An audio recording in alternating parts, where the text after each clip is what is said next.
Hello everyone, এই ভোর রাতে আমি যাচ্ছি কোথায়? অটোতে করে। কোথায় আবার? অল্প খরচের মধ্যে মন শান্তি করার জায়গা দক্ষিণেশ্বর। তো বাড়ি থেকে তো বার হয়ে গিয়েছি, আবার স্টেশনের রাস্তাটা যেহেতু খারাপ ঠিক হচ্ছে, তা আমরা পাটি ধরেই হেঁটে চলে আসলাম স্টেশনে। আমরা চাঁপাপুকুর স্টেশন থেকে যাচ্ছি। তো দেখো, স্টেশনে এখন কেউই ছিল না, শুধুমাত্র ছিলাম আমরাই। আস্তে আস্তে ট্রেন আসার টাইম যতটাই বাড়ছিল ততটাই লোকজন আসছিল ঠিকই, তার মধ্যে তো ট্রেন ঢুকে গেল আমাদের। তো দেখো, ট্রেনের বগিগুলোও বেশ ফাঁকা রয়েছে। এটা যেহেতু 3:36-এর ট্রেন, তো একটু তো ফাঁকা হবেই, কিন্তু যত স্টেশন বাড়বে তত আস্তে আস্তে ভিড় জমে যাবে। তো আমরা দেখো সবাই মিলে একই জায়গায় বসে গিয়েছিলাম, আর আমাদের দিকে তো সবাই হাঁ করে তাকিয়েছিল। আমরা যা রিয়াকশান দিচ্ছিলাম, গল্প করছিলাম, হাসাহাসি করছিলাম।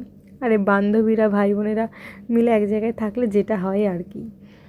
তো দেখো, আস্তে আস্তে দিনের আলো ফুটছে। আমরা ট্রেন ধরে তো চলে আসলাম দক্ষিণেশ্বর স্টেশনে। মানে আমরা ফার্স্টে এসেছিলাম দমদমে।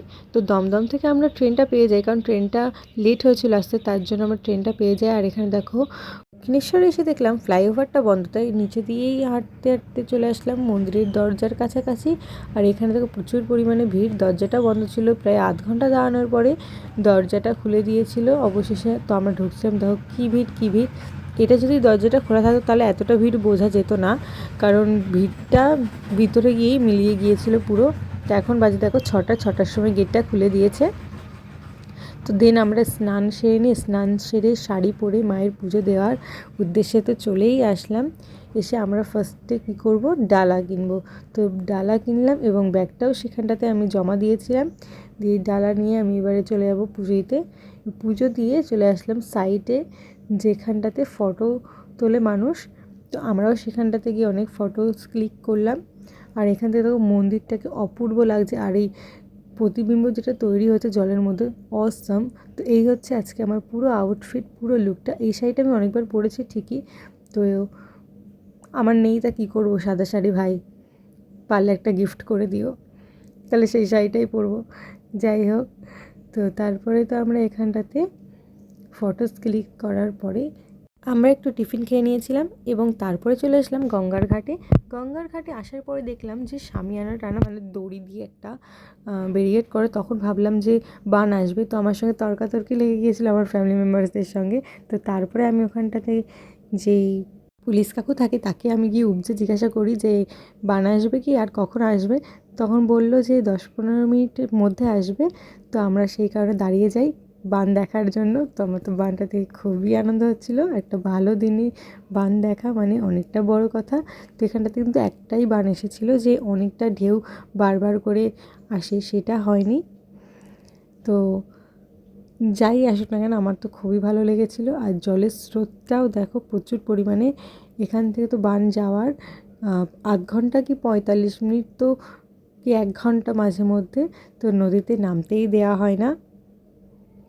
তো তোমরা কারা কারা গঙ্গা নদীর বান দেখেছো অবশ্যই কমেন্ট করো। আর এই দেখো বান যাওয়ার আধ ঘন্টা পরের জলের অবস্থা, তখনও কিন্তু নামতে দিচ্ছিল না। জলে প্রচুর পরিমাণে স্রোত ছিল, তোমরা দেখেই বুঝতে পারবে। এখানটাতে একটা মানুষ পড়লে তাকে খুঁজে পাওয়া ইটস ভেরি ডিফিকাল্ট। তো তারপরে আমরা মন্দির থেকে রওনা দিলাম বাড়ি যাওয়ার উদ্দেশ্যে। কিন্তু আমার তো বাড়ি যাওয়ার ইন্টেনশন ছিল না, আমার তো ছিল ইন্টেনশনটা আদ্যাপীঠে যাওয়ার। কারণ দক্ষিণেশ্বরে অনেকবার এসেছি, কিন্তু আদ্যাপীঠে আমার যাওয়া হয়নি। তো আদ্যাপীঠে যাওয়ার খুবই ইচ্ছা ছিল। তো আমরা তার জন্য একটা অটো ভাড়া করে নিই। অটোতে করে তো আমরা চলে যাই আদ্যাপীঠ মন্দিরে। মাকে তোমাদেরকে সরাসরি দর্শন করাতে পারলাম না, তার জন্য অতি দুঃখিত। কারণ সব জায়গায় ক্যামেরা অ্যালাউড হয় না, আর অ্যালাউড হলেও আমি সেটা স্বাচ্ছন্দ্য বোধ করি না। এই হচ্ছে আদ্যাপীঠ মায়ের মন্দির।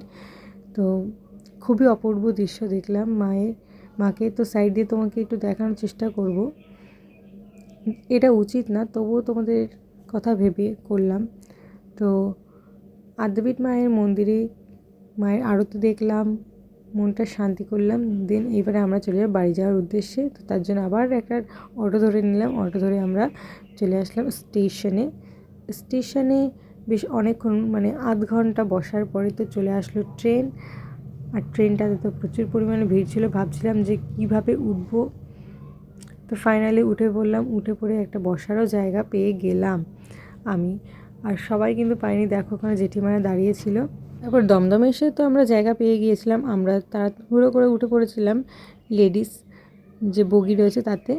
তো সেখানটা উঠে তো আমরা খাওয়া স্টার্ট করে দিলাম, কারণ প্রচুর পরিমাণে তো খিদে পেয়েছিল, কি আর করার ছিল। এখানে দেখো পপকর্ন ছিল, অনেক ভাজা টাজা ছিল। তারপরে এরা তো খাচ্ছিল ছোলা মাখা, তো আমার পছন্দ ছিল না ছোলা মাখাটা, কারণ ওতে পেঁয়াজ দেওয়া ছিল, তাই আমি খাইনি।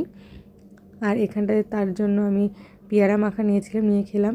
খাওয়ার পরে আমরা চলে আসলাম অটোতে করে সোজা বাড়িতে। তো টাটা, দেখা হচ্ছে নেক্সট কোনো ব্লগে।